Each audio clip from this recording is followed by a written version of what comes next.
Greetings. Very quick, because my battery is low and it's late at night.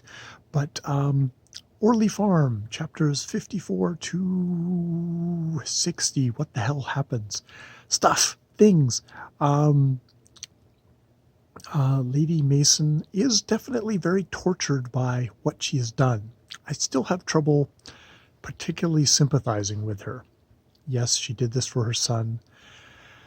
And she says she was raised, believing, like, talking to Lady Orley, that, like, she was raised to kind of like value wealth and station and stuff like that, but she never did. But however, when she begged her old husband to, like, please leave something for my son, he refused, and so she outright told him, I'm gonna do it. I'm gonna forge it because of that. You won't. I'm gonna do it.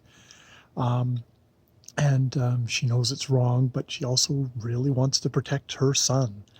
I still just have a hard time sympathizing with her.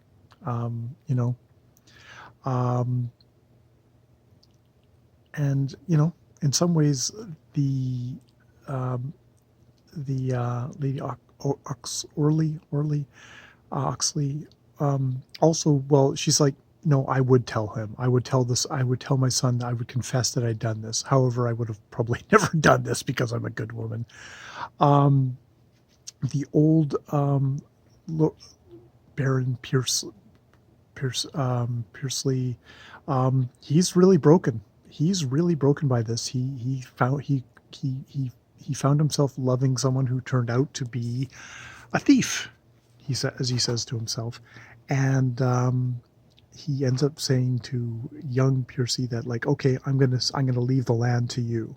It's just the wind has been knocked out of my sails. I'm too old to kind of gather myself up again. I'm gonna leave everything to you. So we have that. The guy who was grooming Graham, whatever the fuck his name is, who is grooming young Mary Snow to be his wife. Now realize he's in love with Madeline Stapley, is settling things up with her.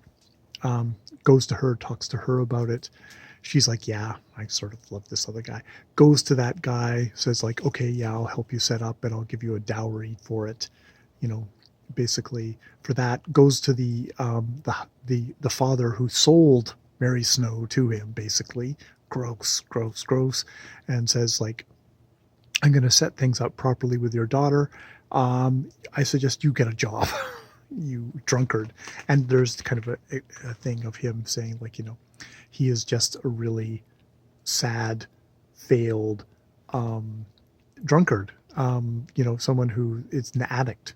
And there's sort of that thing of it just being an addict, and just like, it's nothing more pitiable, more sad, more pathetic than, an addict.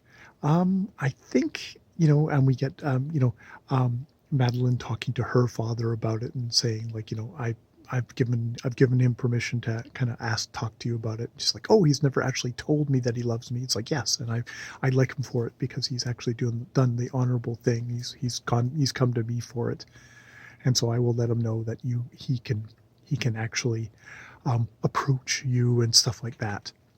So I think that's all that's gone on in this section, and I better call it quits here because my battery is going to run out. My doodle is freezing and it's just late at night. All right, more videos later.